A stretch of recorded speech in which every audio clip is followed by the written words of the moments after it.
Hello my dear friends, welcome to my channel Krish Madhu vlogs. ఈరోజు నేను మీకు మీ అందరికీ తెలిసిన డిఐవై హోమ్ మేడ్ సోప్స్ ఎలా చేసుకోవాలో చెప్తాను. ఆల్రెడీ మీకు తెలిసే ఉంటుంది, బట్ నేను ఎలా చేశాను అనేది మీకు చూపించబోతున్నాను. ఇదేంటంటే చాలా ఎఫెక్టివ్గా ఉంది. నేను ఆల్రెడీ ట్రై చేశాను. సో మళ్ళీ సెకండ్ టైం ఒకసారి చేసి మీకు చూపిద్దామని.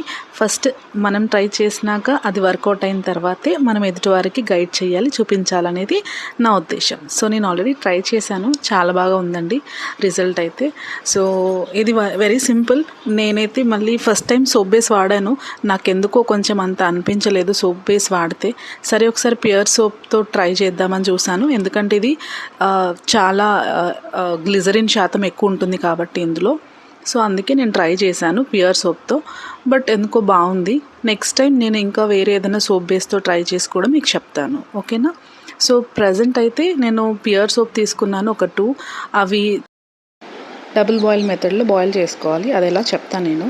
తర్వాత నేను సున్నిపిండి తీసుకున్నానండి. ఈ సున్నిపిండి ఏంటంటే ఒక బియ్యం పిండి, శనగపిండి కాకుండా నల్ల మినుములు ఉంటాయి కదా, మినపప్పు, గుండు మినపప్పు అంటారు, దాన్ని కూడా నేను ఫైన్గా గ్రైండ్ చేసుకున్నాను. దాన్ని మళ్ళీ మనం జల్లడ పట్టాలి, ఎందుకంటే మళ్ళీ బరకగా వస్తే పిల్లలు పెట్టేటప్పుడు కొంచెం ర్యాషెస్ వచ్చే ఛాన్సెస్ ఉంటాయి. సో దాంతోపాటు ఓట్స్ ఉంటాయి కదా, వీటన్నిటిని నేను గ్రైండ్ చేసుకున్నాను. ఓన్లీ 4 ఇంగ్రీడియంట్స్ అండి. నేను కావాలంటే డిస్క్రిప్షన్లో కూడా ఇస్తాను. బియ్యం పిండి, శనగపిండి, నల్ల మినుములు ఉంటాయి కదా, నల్ల మినపప్పు, అది మళ్ళీ ఓట్స్, ఈ 4టిని నేను ఫైన్గా పౌడర్ చేసుకున్నాను, జల్లెడబట్టిన తర్వాత అందులోకి కొంచెం నేను రోజ్ వాటర్, గీ కూడా యాడ్ చేశాను. ఇప్పుడు చూపిస్తున్నాను కదా, దీన్ని డబుల్ బాయిలర్ మెథడ్ అంటారు. మనం డైరెక్ట్గా బాయిల్ చేయకుండా, ఈ సోప్ని మెల్ట్ చేయకుండా కింద వేరే ఒక పాత్ర తీసుకొని అందులో వాటర్ యాడ్ చేసుకొని అవి కొంచెం బాయిల్ అయిన తర్వాత మనకి తెలిసిపోతుంది. బబుల్స్ వచ్చే టైంలో మనం ఇంకొక బౌల్ పెట్టుకోవాలి. అందులో ఈ సోప్ ఏదైతే మనం కట్ చేసినామో ఆ చిన్న చిన్న పీసెస్ని ఇందులో వేయగానే ఇలా మెల్ట్ అవుతూ ఉంటాయి. కాసేపు అయిన తర్వాత ఇవి మెల్ట్ అయ్యాక, పూర్తిగా మెల్ట్ అయిన తర్వాత మనము ఇప్పుడు ఏదైతే ప్రిపేర్ చేసుకున్నామో సున్నిపిండి, అది ఇందులో వేసుకోవాలి. డైరెక్ట్గా వేస్తే ఏంటంటే గడ్డల్లాగా ఫామ్ అవుతుంది.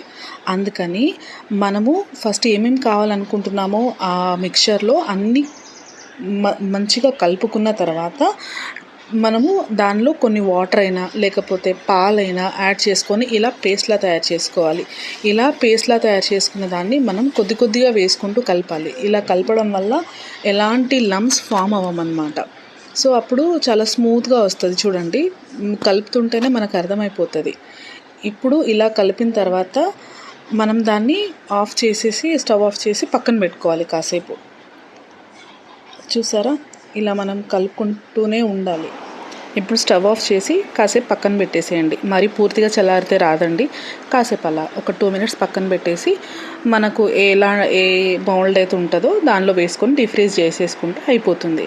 సో నేనేంటంటే ఇది మిగిలిన పిండి అండి, నేను మొత్తం పూర్తిగా వేయలేదు, ఓన్లీ హాఫ్ వేసుకున్నాను. మిగతాది ఏంటంటే నేను ఫేస్ ప్యాక్లా యూజ్ చేసుకుందామని కొద్దిగా పసుపు యాడ్ చేసి పక్కన పెట్టుకున్నా.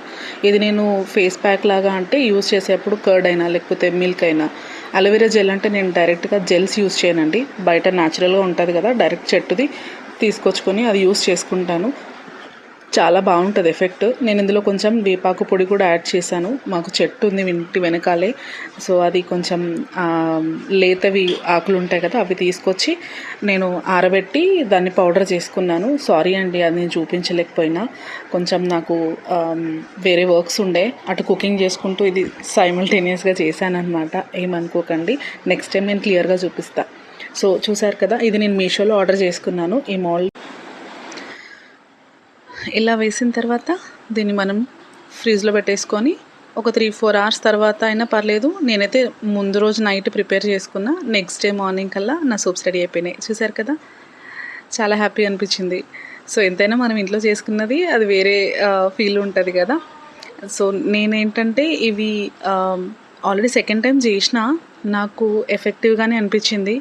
ఎందుకంటే మనం వాడిన నల్ల మినుముల పిండి ఏదైతే ఉంటుందో అది ఫ్లాక్ సీడ్స్ అయినా పర్లేదు, అవిసె గింజలు అంటారు కదా, అది ఉలవ పిండి అయినా పర్వాలేదు. ఇవి యాడ్ చేయడం వల్ల ఏంటంటే మనకి అన్వాంటెడ్ హెయిర్, మెయిన్ బేబీస్ మనకి చిన్నపిల్లలు ఉంటారు, వాళ్ళు పెరుగుతున్న కొద్దీ అన్వాంటెడ్ హెయిర్స్ అనేది ఫ్యూచర్లో చాలామందికి ప్రాబ్లం వస్తూనే ఉంటుంది. అది మనం ఇప్పటి నుండి కేర్ తీసుకుంటే ఏంటంటే వాళ్ళకి అన్వాంటెడ్ హెయిర్ రాకుండా చేస్తుంది. సో అందుకని ఇవి రెగ్యులర్గా మేము సున్నిపిండిలో యూస్ చేస్తూ ఉంటాము. తర్వాత మీకు సున్నిపిండిలో ఎలాంటివి మనం ఎక్కువ యూస్ చేస్తే బాగుంటుంది, ఎలాంటి ఎఫెక్ట్ ఇస్తుంది అనేది కావాలంటే ప్లీజ్ కామెంట్ సెక్షన్లో మెన్షన్ చేయండి. మీకు అవి నేను నెక్స్ట్ అప్కమింగ్ వీడియోస్లో ప్రతిదీ క్లియర్గా చెప్తూ మీకు వీడియో చేసి పోస్ట్ చేస్తూ ఉంటాను. థ్యాంక్ యూ సో మచ్ అండి. ఇలాగే ఆదరిస్తూ ఉండండి నా ఛానల్ని. Thank you so much for watching my channel and please like, share and subscribe my channel Krish Madhu vlogs.